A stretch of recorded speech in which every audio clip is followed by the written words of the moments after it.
Bismillahirrahmanirrahim. Assalamualaikum. Jangan lupa like, comment, and subscribe. Bye.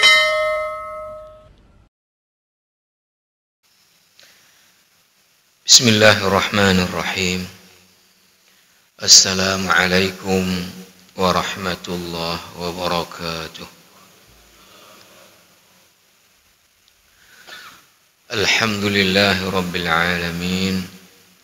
Wassalatu wassalamu ala sayyidil mursalin Nabiyyina Muhammadin wa ala alihi wa ashabihi ajma'in. Amma ba'd. Fa'usikum wa iyaya nafsi bitaqwallah. Faqad fazal muttaqun wa khasiral fasiqun. Hadirin hadirat sidang jamaah salat subuh yang dimuliakan Allah. Alhamdulillah kita baru saja dapat melaksanakan salat fardu subuh kita di awal waktu secara berjamaah di rumah Allah yang mulia ini. Alhamdulillah setelah selesai salat kita masih ada waktu, ada kesempatan untuk kita duduk dalam majelis ilmu syariah sembari kita melanjutkan i'tikaf di rumah Allah Subhanahu wa taala ini. Para jamaah yang dirahmati Allah Subhanahu wa taala, kita masih melanjutkan di pengantar tentang kajian fikih Islam. Yang lalu kita sudah membahas perbedaan antara fikih dengan syariah. Sesuai dengan susunan yang ada di kitab ini, sekarang kita akan membahas sedikit lanjutannya sebelum kita bahas nanti perioderisasi fikih Islam atau sejarah bagaimana perjalanan fikih Islam dari masa ke masa. Maka kita terlebih dahulu membahas tentang mawdu'atul fiqhi. Apa tema atau hal-hal yang dibahas di dalam kajian fikih. Maka disebutkan di sini mawdu'atul fiqhil islami tanqasimu ila qismaini kabiraini yandariju kullu qismin minhuma mawdu'at muta'addidah. Secara garis besar kajian fikih Islam itu dibagi kepada dua bagian. Nanti setiap bagian itu juga di bawahnya terdapat banyak pembahasan. Apa dua bagian besar dari kajian fikih Islam? Al-qismul awwalu qismul ibadati. Ini yang bagi tentu para ulama. Yang pertama adalah fikih yang membahas tentang ibadah. Fikih yang membahas tentang ibadah. Wal maqsudu biha al-ahkamu syar'iyyatu allati tunazzimu alaqatil 'abdi bi rabbih wa tubayyin ma yajib 'alaihi tijaha khaliqihi min ta'atin yataqarrabu biha ila Allah ta'ala fahiya li himayati haqqillah ta'ala. Jadi fikih ibadah ini ya maksudnya adalah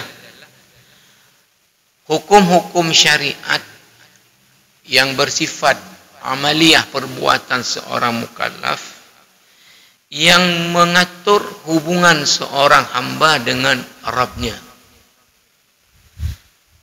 yang menjelaskan bagaimana seharusnya seorang hamba itu beribadah kepada Rabbnya itu seperti apa harusnya. Jadi ini dijelaskan di dalam fikih al-ibadat.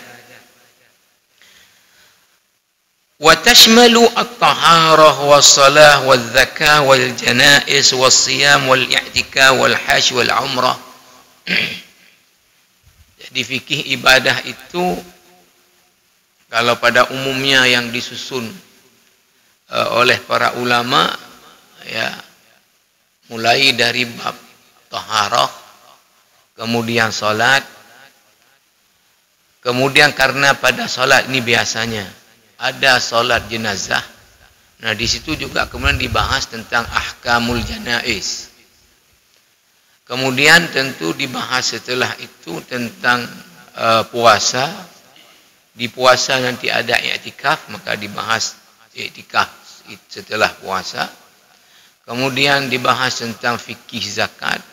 Kemudian tentu yang terakhir adalah tentang fikih haji dan umrah. Fikih haji dan umrah. Nah, ini pembagian kajian fikih kepada dua bagian besar.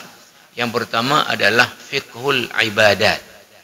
Yang kedua al-qismus tsani qismul muamalati. Wal maqsudu biha al-ahkamu syar'iyyatu allati tunazzimu alaqatal mar'i bi ghairihi minan nas afradan wa jama'atin aw tunazzimu alaqatahu ma'a ad-dawlati wal hukumati al-muslimati aw tunazzimu alaqata ad-dawlati al-muslimati ma'a ad-duwal al-ukhra. Yang kedua adalah fikih muamalat. Fikih muamalat. Fikih muamalat ini adalah maksudnya hukum-hukum syariat yang bersifat amaliyah perbuatan mukallaf yang mengatur hubungan seorang manusia dengan orang lain. Hubungan manusia dengan pihak lain. Baik itu individu ataupun dengan kelompok, atau juga mengatur hubungan seorang manusia dengan negaranya, atau juga mengatur antara hubungan negara Islam dengan negara non-muslim.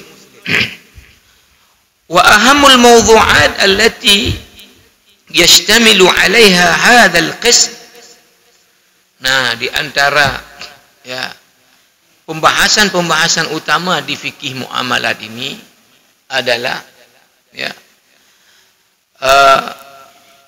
satu, ini yang akan menjadi pembahasan kita adalah al-muamalah al-maliyah.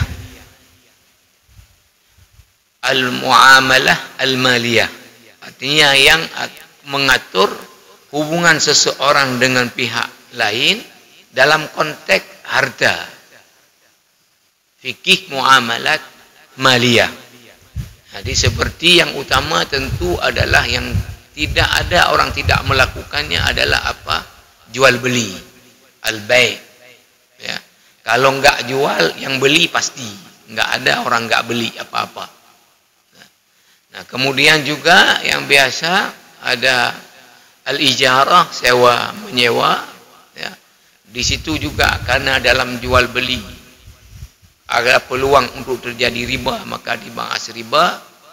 Kemudian dari zaman sebelum Islam dulu sudah ada sistem jual beli di mana orang yang beli sudah duluan bayar, nanti penyerahan barang yang dibeli di kemudian hari, sehingga yang berhutang bukan orang beli tapi orang yang menjual kepada orang yang membeli. Kalau sekarang disebut dengan jual beli DO. Dalam Islam ini namanya bai'us salam. Namanya bai'us salam. Jadi yang mengatur hubungan seseorang dengan pihak lain dalam konteks harta ini disebut muamalah maliyah. Nah, tetapi sekarang kalau disebut kata muamalah saja, itu konotasinya adalah ke muamalah maliyah. Walaupun tadi selain fikih ibadah, yang lain semuanya adalah fikih muamalah. Tetapi kalau sekarang disebut muamalah saja, kita belajar fikih muamalah, itu langsung konteksnya adalah ke muamalah maliyah. Nah, yang berikutnya juga menjadi pembahasan di bawah kajian muamalah adalah apa? Sekarang disebut dengan istilah al-ahwal asy-syakhsiyah, fiqhul ahwal asy-syakhsiyah, hukum keluarga. Kadang juga digunakan istilah dengan fiqhul munakahat, ya, hukum keluarga. Itu mulai dari bab khitbah lamaran sampai nanti bab kepada mawaris. Bahkan sekarang mawaris juga sudah sering berdiri sendiri dia. Langsung namanya adalah fiqhul mawaris. Fiqhul mawaris. Tapi sebetulnya mawaris juga di dalam kelompok tadi fikih al-ahwal asy-syakhsiyah, hukum keluarga. Kemudian juga jamaah rahimakumullah, ya, sudah juga dibuat berdiri sendiri adalah fiqhul jinayat. Fikih jinayat, artinya tentang masalah pidana, ya, tentang masalah pidana. Nah, nanti juga ada yang mengatur tentang masalah, ya, politik dan kekuasaan di dalam syariat Islam. Ini juga sudah jadi bagian tersendiri disebut dengan fikih, ya, siyasah asy-syar'iyyah. Fikih siyasah asy-syar'iyyah. Di dalam muamalah itu ada muamalah maliyah, ada fikih tadi al-ahwal asy-syakhsiyah, ada fikih tadi tentang jinayah, ada fikih tadi tentang siyasah asy-syar'iyyah. Kemudian jamaah rahimakumullah, al-farqu baina ahkamil ibadat wal muamalat. Apa perbedaan paling mencolok, ya, dari fikih ibadah dengan fikih muamalah, ya. At-taqsimul masyhur li mawdu'atil fiqhil islami kama sabaqa yuqassimuha ila qismaini ra'isiyaini, ibadat wa muamalat. Wa qad dhahaba al-fuqaha'u ila hadha at-taqsim lil furuq at-taliyah. Nah, tadi sebagaimana sudah dijelaskan bahwa pembagian fikih secara garis besar kepada dua, ibadah dan muamalah. Dalam pembagian ini oleh para ulama itu dilihat dari perbedaan utama dalam hal-hal berikut ini. Yang pertama, al-awwalu anna ahkamal ibadati maqsiduha tahqiqul ubudiyyati lillahi ta'ala 'ala al-wajhi as-sahih wa taqarrub ilaihi. Yang pertama, beda fikih ibadah, fikih muamalah adalah bahwa fikih ibadah itu apa dia? Tujuannya untuk, ya, kita dapat melaksanakan ibadah kepada Allah secara benar. Untuk apa maksud fikih ibadah ini? Tahqiqul ubudiyyati lillahi ta'ala 'ala al-wajhi as-sahih. Untuk dapat kita beribadah kepada Allah dengan cara yang benar. Ya, karena seperti kita sebutkan, ya, kalau ibadah kita tidak sesuai dengan yang disyariatkan, ibadah kita akan ketolak. Ya, berdasarkan kepada salah satu hadis yang paling induk di dalam agama. Amma ahkamul ibadati atau amma ahkamul muamalati فمقصودها جلب منفعة دينية أو تنظيم علاقة بين الإنسان وغيره. Sementara fikih muamalah itu tujuannya adalah apa? Untuk mendapatkan manfaat, ya, atau untuk mengatur hubungan seorang manusia dengan pihak lainnya. فما كان مقصوده الأول جعلوه من قسم العبادات وما كان مقصوده الثاني جعلوه من قسم المعاملات. Jadi para ulama ketika melihat bahwa tujuannya adalah untuk kita dapat beribadah kepada Allah dengan benar, maka kajian tentang itu dimasukkan ke kelompok fikih ibadah. Ketika kemudian tujuannya adalah untuk mengatur hubungan seseorang dengan yang lain, maka ini dimasukkan kepada fikihnya adalah muamalah. Ini satu dasar bagaimana cara mereka membagi fikih kepada ibadah dan muamalah. Kemudian الثاني أن العبادات يشترط في أدائها نية التقرب والإخلاص لله تعالى. أما المعاملات فلا يشترط في أدائها نية التقرب إلى الله تعالى. نعم, kata pengarang kitab ini, yu'jarul insan wa yuthabu ala muamalatihi in nawa biha al-isti'anah ala ta'atillah wa fi'luha bitibi nafsin wa wafa'in wa sidqin wa ihtisabil ajr 'inda Allah fi adaiha. Yang kedua adalah perbedaan yang atau sudut pandang yang dijadikan ulama untuk membagikan tadi mana fikih ibadah dan muamalah adalah bahwa fikih ibadah di dalam melaksanakannya itu disyaratkan kepada adanya niat dan ikhlas semata karena Allah. Adapun dalam muamalah tidak ada dipersyaratkan kepada harus adanya niat untuk keabsahan muamalah. Jadi ini lebih kepada untuk keabsahannya ibadah itu perlu kepada adanya niat. Ya, ini menurut pandangan fuqaha, ya, perlu adanya niat. Tetapi dalam muamalah tidak ada untuk keabsahan muamalah itu perlu kepada niat. Betul kata pengarang kitab ini, na'am. Ya. Yu'jarul insanu wa yuthabu ala muamalatihi inna wa bihal isti'anah ala ta'atillah. Ya. Betul bahwa seseorang dalam bermuamalah kalau dia niatkan itu adalah taqarrub kepada Allah, supaya dia dapat melakukan itu untuk bagian daripada ketaatan kepada Allah, maka dia akan diberi pahala atas muamalahnya itu.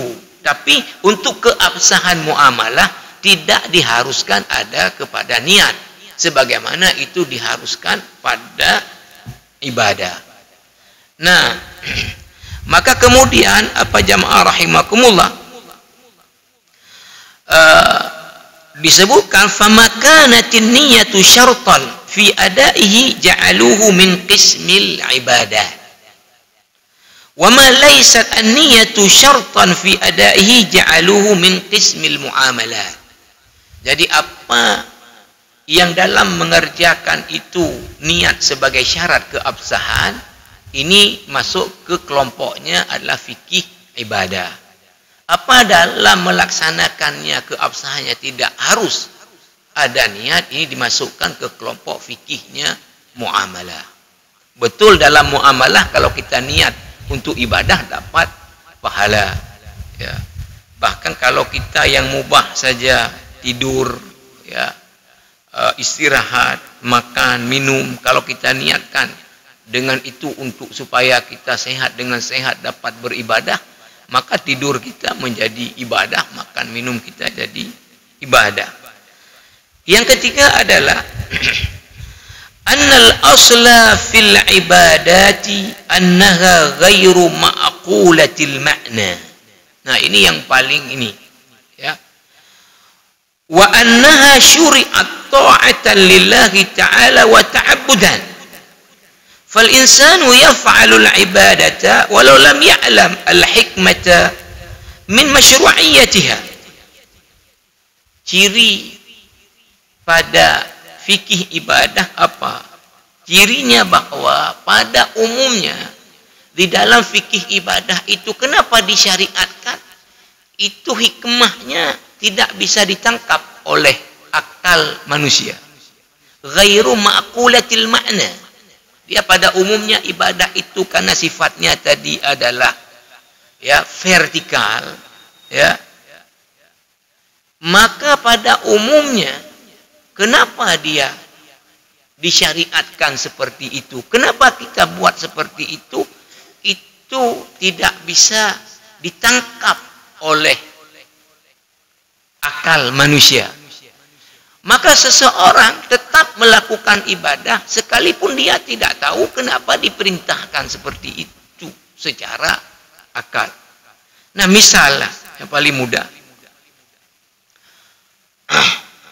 Kita misalnya ketika kentut, ya, kenapa yang dicucinya adalah ya muka, tangan, muka, ya, tidak pantat. Ya. Ini perkara yang nggak bisa dijawabnya dengan akal. Subuh waktunya kan lebih panjang orang itu beraktivitas. Kenapa 2 rakaat? Zuhur orang yang kepepet dengan pekerjaan, jam istirahat, kenapa malah 4? Ini perkara nggak bisa dilogikakan. Ya. Kenapa dibuat 2? Nah, ini perkara nggak bisa dilogikakan.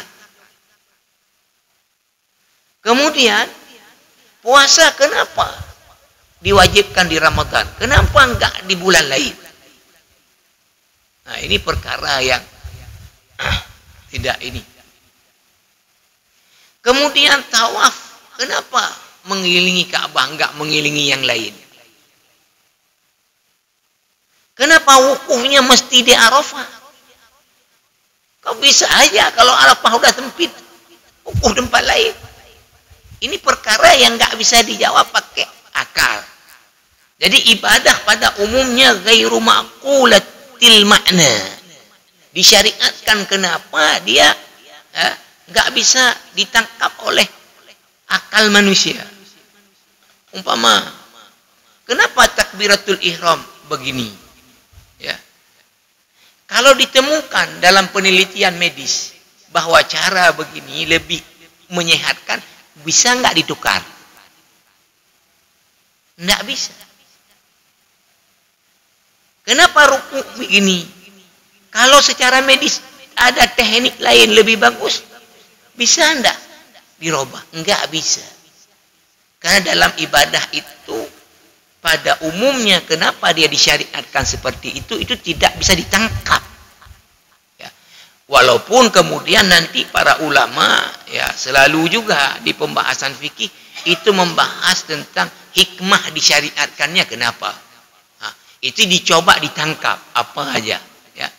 Tetapi tadi pada umumnya kenapa dia disyariatkan seperti itu kalau ibadah itu ya itu tidak bisa dilogikakan. Ya. Dan saya pikir dalam semua agama ya seperti itu kalau dalam hal ibadah. Karena hubungan manusia dengan Rabbnya. Amal muamalat fal aslu annaha ma'qulatul ma'na. Yudrikul insanu bi'aqlihi katsiran min maqasidiha wa asbabi masyru'iyyatiha. Tetapi dalam hal muamalah, kenapa itu disyariatkan seperti itu? Pada umumnya itu dapat ditangkap hikmah dalam pensyariatannya sebab disyariatkannya oleh akal manusia. Oleh akal manusia. Misal, ya. Kenapa diharamkan ini dalam muamalah maliyah misalnya ya apa bai'ul gharar. Nah, Rasulullah sallallahu alaihi wasallam bai'il gharar ya menjual sesuatu yang enggak jelas ya.